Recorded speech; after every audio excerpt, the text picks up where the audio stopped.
নমস্কাৰ বিয়লি হেডলাইন ষ্টুডিঅত মৰস্মিতা গোস্বামী ভাৰতত কৰোনাৰ প্ৰতিষেধক প্ৰদানৰ অনুমতি ডিচিজিআই কোভিচিন আৰু কোভাক্সিন ভ্যাকচিন প্ৰদানৰ অনুমতি সংবাদমেলত ঘোষণা কৰিছে ডিচিজিআই ডক্টৰ ভিজি সোমানিয়ে 17.42% কাৰ্যক্ষম কোভিচিল্ড ভ্যাকচিনৰ পৰীক্ষণ অব্যাহত থাকিব বৰ্তমানো অব্যাহত আছে কোভাক্সিনৰ পৰীক্ষণ বৰ্তমানলৈ 75 জন কোভিচিল্ড আৰু ভ্যাকচিন উৎপাদন কৰা হৈছে কোভিচিল্ড কোভাক্সিন ভ্যাকচিন দুটাকৈ ডোজ ল'ব লাগিব জাইডাছ কেডিলাই প্ৰস্তুত কৰা প্ৰতিষেধক হ'ব 3টা ডোজৰ কোভিচিল্ড আৰু ভ্যাকচিন জৰুৰীকালীন ব্যৱহাৰৰ অনুমতি প্ৰদান কৰা হৈছে কোভাক্সিন ভ্যাকচিন সীমিত জৰুৰীকালীন ব্যৱহাৰৰহে অনুমতি প্ৰদান কৰা হৈছে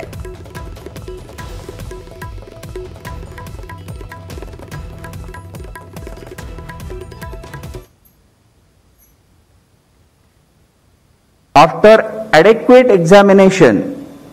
the CDSCO has decided to accept the recommendations of the expert committee and accordingly vaccines of Messrs Serum and Bharat Biotech are being approved for restricted use in emergency situation and permission is being granted to Messrs Cadila Healthcare for conduct of phase 3 clinical trial in India. Messrs Serum and Messrs Bharat Biotech vaccines have to be administered in 2 doses. All the 3 vaccines have to be stored at 2 to 8 degree centigrade. आप sure रहिए कि किसी में भी safety का concern होगा थोड़ा भी कंसर्न होगा तो हम उसको कभी अप्रूव नहीं करेंगे कुल मिलाकर ये सेफ है ऑफ कोर्स 110% साइड इफेक्ट थोड़े बहुत तो होते हैं पर वो जो जैसे छोटी मोटी साइड पे पेन होना थोड़ा सा फीवर होना थोड़ी सी एलर्जी होना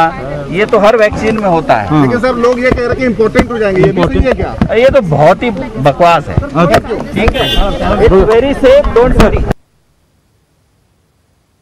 और ভ্যাকচিনৰ অনুমতিৰ পিছতে দেশবাসী অভিনন্দন প্ৰধানমন্ত্ৰী মোদীৰ চিকিৎসা বিজ্ঞানীসকলক কৃতজ্ঞতা জ্ঞাপন কৰিছে প্ৰধানমন্ত্ৰী গৰাকীয়ে আত্মনিৰ্ভৰ ভাৰতৰ পথত এয়া এক সবল খোজ ভাৰতৰ চিকিৎসা বিজ্ঞানীসকলৰ কাৰ্যক্ষমতা প্ৰমাণ হ'ল প্ৰতিজন ভাৰতীয়কে গৰ্বিত কৰিব এই সফলতাই এনেদৰে টুইট কৰি দেশবাসীক অভিনন্দন জনাইছে প্ৰধানমন্ত্ৰী মোদীয়ে ভ্যাকচিনৰ অনুমতিৰ পিছতে দেশবাসীক এনেদৰে অভিনন্দন জনাইছে প্ৰধানমন্ত্ৰী গৰাকীয়ে চিকিৎসা বিজ্ঞানীসকলক কৃতজ্ঞতা জ্ঞাপন প্ৰধানমন্ত্ৰীৰ আত্মনিৰ্ভৰ ভাৰতৰ পথত এয়া এক সবল খোজ ভাৰতৰ চিকিৎসা বিজ্ঞানীসকলৰ কাৰ্যক্ষমতা প্ৰমাণ হ'ল প্ৰতিজন ভাৰতীয়কে গৰ্বিত কৰিব এই সফলতাই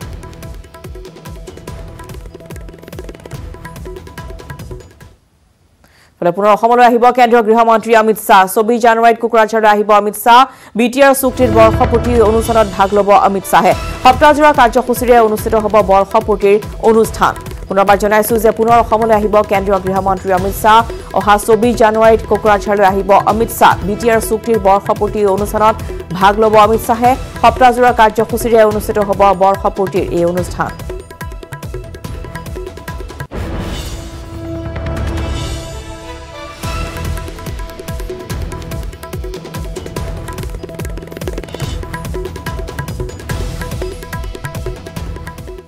বিশ্বনাথ চাৰিআলি আৰক্ষী থানাৰ সফলতা 5খনকৈ চুৰি বাইক উদ্ধাৰ কৰাৰ লগতে 4টা দুৰ্ধৰ্ষ বাইক চুৰক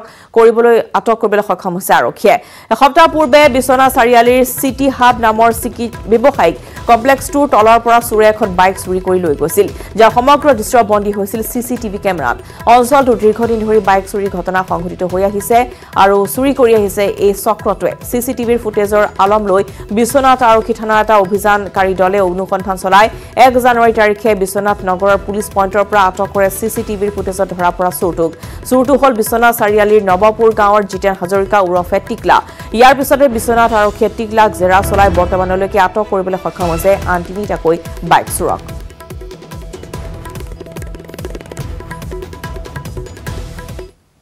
পৰহি মোৰ দোকানত সমগ্ৰ দৃশ্য মোৰ টিভিএছ বাইকখন চুৰ কৰি লৈ গৈছে হয় ভিডিঅ' ফুটেজত মিলিছে তেনেকৈ হয় এটা সেইকাৰণে বিশ্বনাথ চাৰিআলি আৰক্ষীক অশেষ ধন্যবাদ জনাইছোঁ দুদিনৰ ভিতৰত বাইক চোৰজন ধৰি দিয়াৰ বাবে মোৰ বাইকখন তেওঁলোকে আছে বুলি কৈছে বৰ্তমান অলপ পিছত পাম বুলি কৈছে বিশ্বনাথ চাৰিআলি আৰক্ষীক অশেষ ধন্যবাদ মই 9:30 বজাত মই চিলিণ্ডাৰ ভৰাবলৈ আহিছিলোঁ অহাৰ পিছত মই মেমো কাটোঁতে তাৰমানে জিতন হাজৰিকা নামৰ ল'ৰাটো এই মোৰ বাইকখন চুৰি কৰি পুলিচে তাৰমানে জানিব নামটো ক্লিয়াৰ কৰিছে আৰু খবৰ বাতৰিৰ সময় হৈছে এটি সৰু বিৰতি উঠিছো বাতৰি মাছলৈ 30টা বছৰে বিনা বেতনে শিক্ষকতা কৰি অৱসৰ লোৱা এগৰাকী শিক্ষকে এতিয়া দিন হাজিৰা কৰি চলিবলগীয়া হৈছে পৰিয়াল শোণিতপুৰৰ মিছামাৰীত শিক্ষক লক্ষীৰাম কোচৰ বেদনা বুজিব কোনে দিন হাজিৰাৰে উৰুখা বজাত চকুলো টুকিছে শিক্ষক লক্ষীৰাম কোচে সুদীৰ্ঘ 30 বছৰ ভেঞ্চাৰ স্কুলত এটা ফুটা কৰি নোপোৱাকৈ শিক্ষকতা কৰি মানৱ সেৱা গঢ় দিয়াত নিয়োজিত শিক্ষক লক্ষীৰাম কোচে পৰিয়ালটোৰ বাবে একোৱে কৰিব নোৱাৰিলে মাটি ভেটিও আছিল সেয়াও কেইবছৰ পূৰ্বে গাভৰু নৈৰ খহনীয়াত জাগল বিগত কেইবছৰমান পূৰ্বে চৰকাৰে দিয়া এবিঘা মাটিতে সংস্থাপিত হৈ আছে শিক্ষকজনৰ পৰিয়ালটো উৰুখা বজাত শিক্ষক কোচে দিন হাজিৰা কৰি জীৱন সংগ্ৰাম অব্যাহত ৰাখিছে মানৱ সম্পদ গঢ়া কামত সুদীৰ্ঘ বছৰে জড়িত এজন ব্যক্তিৰ এই অৱস্থা ইয়াতকৈ আৰু দুৰ্ভাগ্যজনক হ'ব নোৱাৰে শিক্ষকজনৰ দুখৰ কাহিনী চৰকাৰ প্ৰশাসন আৰু কোনো হৃদয়বান লোকৰ চকুত পৰিবনে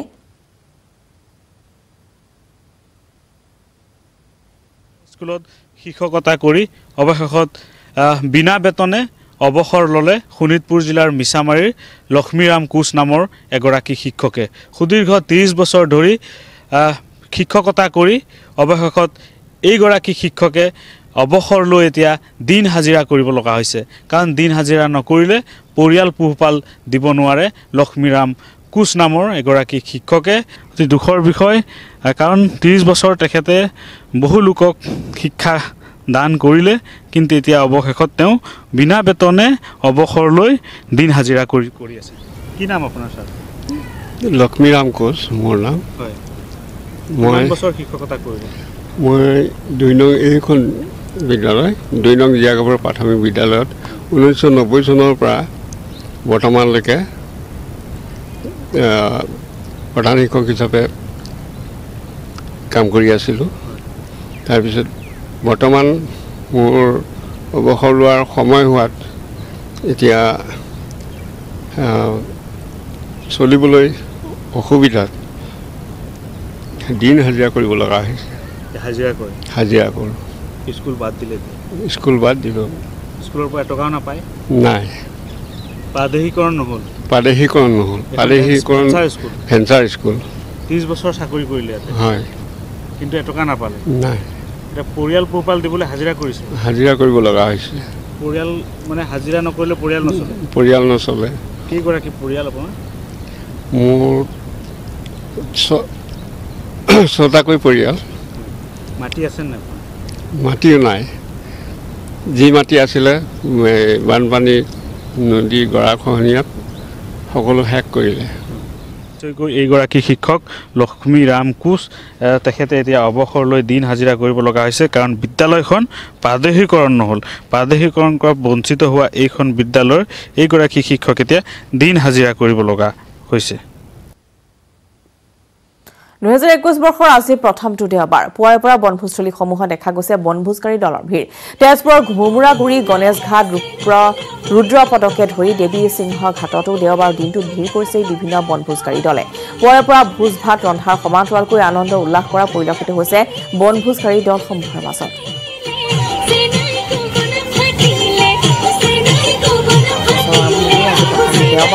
গতিকে পুৱাৰ পৰা আজি বনভোজস্থলীসমূহত এনেদৰে বনভোজকাৰী দলৰ ভিৰ পৰিলক্ষিত হৈছে সকলোৱে বিহু নাচি এনেদৰে আপোনজনৰ সৈতে এসাঁজ খাবলৈ লগে ভাগে মিলিত হৈছে তেজপুৰৰ ঘুমুৰাগুৰি গণেশঘাট ৰুদ্ৰপদকে ধৰি দেৱী সিং ঘাটতো এতিয়া দেওবাৰৰ দিনটো ভিৰ কৰিছেহি বিভিন্ন বনভোজকাৰী দলে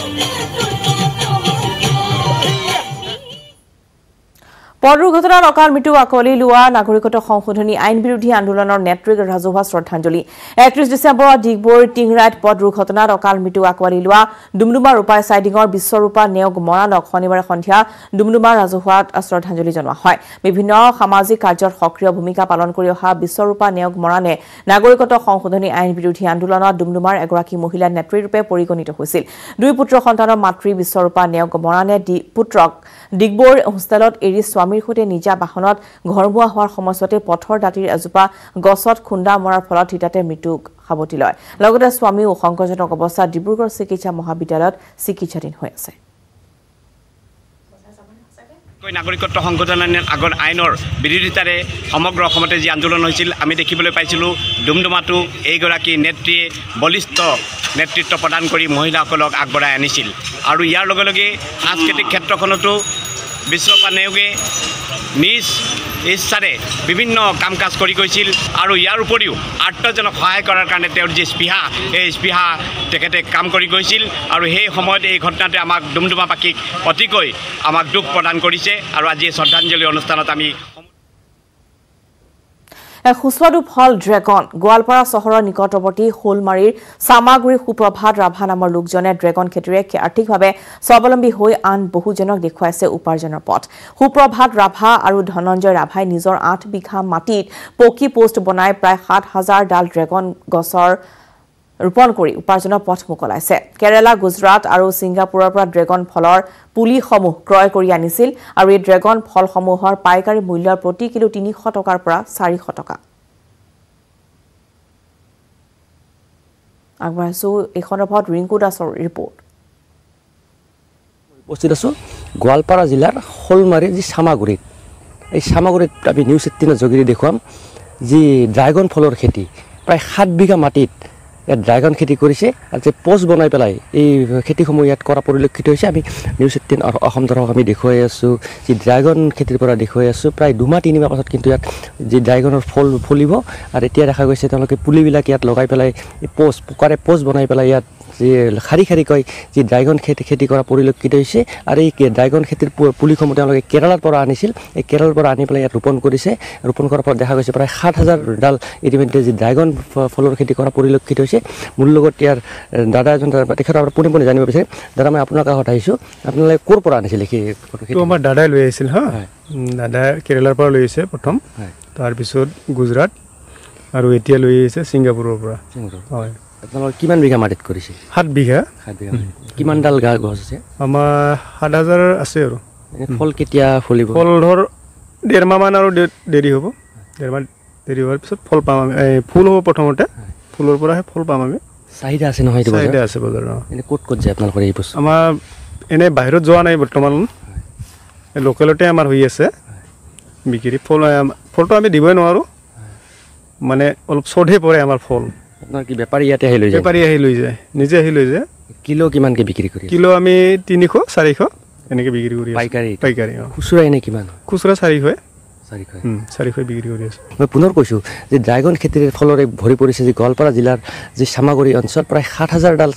ড্ৰাগন ফলৰ খেতি কৰিছে এই অঞ্চলত দেখা যায় যে দুমাহ পাছতকৈ ইয়াৰ যি ড্ৰাগন ফলসমূহ ফলিব ফলাৰ পাছত গোৱালপাৰা জিলাৰ বিভিন্ন প্ৰান্তৰ পৰা বেপাৰী আহি পেলাই এই ড্ৰাগন খেতিৰ ফলসমূহ ক্ৰয় কৰি লৈ যায় গোৱালপাৰা জিলাৰ বিভিন্ন প্ৰান্তত উপলব্ধ হ'ব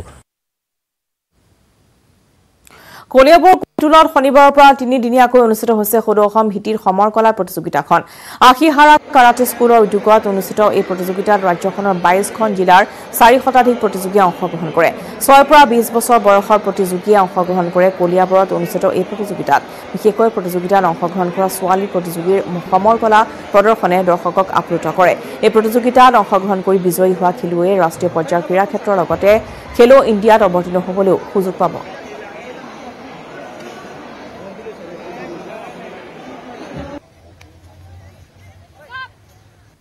ষ্টেট লেভেলৰ খেলখনত বিভিন্ন ডিষ্ট্ৰিক্টৰ পৰা 400 ষ্টুডেণ্ট আহিছে আৰু এই ষ্টুডেণ্টে ল'ৰা ছোৱালীও সকলোখিনি আহিছে কিন্তু এই ল'ৰা ছোৱালীখিনি যিখিনি আমাৰ আছে কেৰাটিত এই খেলখন ষ্টেট লেভেলৰ হৈছে এই ষ্টেট লেভেলৰ পৰা ইয়াৰ পৰা গোল্ড মেডেল আৰু চিলভাৰ মেডেল সিলেকশ্যন কৰি আমি নেশ্যনেল লেভেল লৈ যাম নেশ্যনেল লেভেলত যোনে তাত গোল্ড চিলভাৰ প্ৰাপ্য হ'ব তেওঁলোকে পদক অৰ্জন কৰিব আজিৰ পৰা দৰ্শনাৰ্থীৰ বাবে মুকলি কৰা হৈছে পুৰীৰ জগন্নাথ মন্দিৰ কৰোনা